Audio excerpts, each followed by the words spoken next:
بل سورت چه سورت انفال وای ښا او دې ته سورۃ البدر وای انفال ورته ځکه دې په اول کې راغلی یسالونک عن الانفال خلاصه به وایو که سبق پکې کېدو خو به وایي غنه دغه بشي ته اول کې راغلی یسالونک عن الانفال او په د دې وجه ته سورۃ انفال وای او بدر ورته ځکه دا د بدر د غزا په باره کې نازل دی چې کله د بدر غزا او شو دا نه پس چې کوم اختلاف راغی په غنایمو کې نو دا غي په باره کې دا سورۃ نازل شو خج دا خو د دې سورۃ نازل شوه د په دویم کال د هجرت باندې د بدر د غزا نه ورستو صحیح شو د مخکینی سورۃ سره د دې سورۃ سره ربط دی نو ربط د دې سورۃ د مخکینی سورۃ سره دا دی چې ګورې په مخکینی سورۃ کې مسله د توحید او رد د شرک کړو نو د توي سوبه په خلی باندې د شرکونو ردونه کې ورپسې اوس ټوپک راواله تور راواله ادا سټ څه واه چې نیمني پوه شو کنه نو اوس په سورۃ انفال کې ورته وی وقاتلوهم جنگ وسره کوي پوه شو نو په دې کې ورته خبره راسپینه کړه دغه رنګ په مخکینی سورۃ کې ورته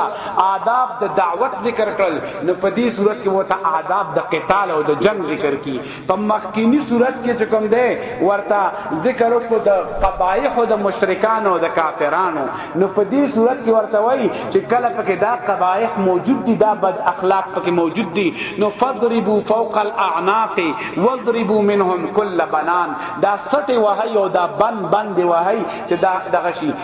دا مقدس مکه ته پاک شي دغه رنګ په مخکینی صورت کې چې کوم دی نو درته د ابلیس تذکرہ وکړه چې ابلیس ګوره راضي دوکه دي نکی نو درته وایي چې او چې کله تا صفات دي کنه نو ملائک برازی ابلیس بیا مقابله نشي کوله فلما تراءت الفئتان نكس على عقبيه وګوره ابلیس بیا څنګه منډه والی نو دا څنګه دی دا ابلیس بیا نشي ټینګې دی ښا نو دا د دې صورت د مخکې صورت سره شو ربط شو نور ربطونه خو تاسو جوړوي کې نه وته ګوري پکې تفکر په کوي خ علم پر ربط کې مراوزی دا رنګ اوس د صورت و سره دویمه خبره مونږ ویل چې د صورت په دعوه وایي کنه ها مقصد د صورت په صورت کې دوه دعوی دي ښا اول دعوی په اول آیات کې دا صدا قل الانفال لله والرسول دا اول دعوه ده او د صورت دویمه دعوه چې دا نو هغه براشي په سلويخت یو کم سلويختم آیات کې وقاتلوهم حتى لا تكون فتنه ويكون الدين كله لله په جنگ وسره کوي تر دې چې فتنه پاتې نشي او دین ټول پټوله د الله د پاره شي نو په صورت کې دا دوه دعوی دي ښا دوه دعوی دي د دې دوه دعوونه په صورت ټول تاویږي ښا دا ټول صورت پر دې نه راکاویږي خیارا اوس په دې صورت کې با اسلوب او طریقې کار د دعوی د ثابتولو څنګه نو ګورئ اسلوب او طریقې کار بداوی چې دوه دعوی دي کنه یو خو بل دې دعوو مقصد بیانې جنگ ولې کوي غنیمتونه پس کې راځي نو توحید مقصد دی نو دیار لس جملې په دې صورت کې د توحید سو جملې دیار لس جملې بر توحید می دغه رنگ به دیار لس کله برازي ان الله سميع عليم کله ان الله شديد العقاب داسې برازي کله ورته به دیار لس نمونه اسماء الله الحسنا دا الله خسته نمونه په کې دیار لس راځي په دې صورت صحیح شو بل بچ کوم دنه په دې صورت کې د اول دعوی علتونه واجب ذکر کړي ولی انفال د الله د پاره دی ولی انفال د رسول الله د پاره دی صحیح شو نو د دې په دیار لس علتونه واجب ذکر کړي صحیح شو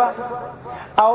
بیا دویمه دعوت وقاتلوهم جنگ وسره کوي نو جنگ په کم ترزکو نو د جنگ د پاره بد دیار لس قوانین ذکر کړي څه ذکر کړي دیار لس قوانین به ذکر کړي نو دا وسی دا صورت په دک شانته په دیار لس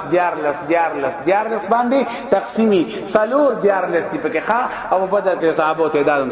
درې سو دیار لس صحیح شو نو دا سدي دا په دې طرز باندې به دا صورت دا کیږي صورت مشتمل ده په دوه بابونو باندې په سو بابونو په دوه ښه اول باب تر سلويختم آیات پورې دی صحیح شو د دې سپاره اخیره پورې او دویم باب بیا د هغه ځای تر اخیره پورې په اول باب کې عجیب انداز دی په اول باب کې اول خو بدعوی بیا د مؤمنانو صفات ذکر کوي پینځو بیا بل دک دعوی د پاره تا علتونه وجه ذکر کوي خو د وجه طرز بداوی چې په دې باب کې با تا ات علتونه ذکر کی د اول دعوی د پاره غنیمتونه د الله دی ولی زکا اتبرت ذکر صحیح شو بیا به ور سره دې چې کوم دنه د دویمه دعوی متعلق د دویمه دعوی هم د قاتلون حتی لا تكون فتنه داغي متعلق د قوانین یا ایها الذین آمنوا پوښوي قوانین برازي پنځه برته قوانین ذکر کی په دې اوله برخه کې د چا د دویمه دعوی نو اتمه د اول دعوی لپاره اته علتونه په اول باب کې او د دویمه دعوی لپاره پنځه قوانین صحیح شو بیا په دویم باب کې بدا ترځي چې د اول دعوی لپاره پنځه علتونه اته وشو کنه دلته کې نو پنځه علتونه او د دویمه دعوی لپاره اته قوانین پوښتنه چې دلته کم اته دي هغه بالته پنځه چې الته کم پنځه دي چې الته کم اته دي بدلته پنځه په دې طرز باندې بدا صورت سکیږي دا به تقسیمېږي که الله ته منظور وي ان شاء الله تعالی دا د صورت هغه دوی سي شوي او په دې طرز باندې ورته یو علت خیمه پوښتنه کنه خو تاسو خو نه قلم وی نه پنسل وی نو چې دورم په نخ کوله نو دوره برته پته بیا لګیږي چې او دا په دې طرز دی ابا یاس تفسیرم چې تنه پیدا کړی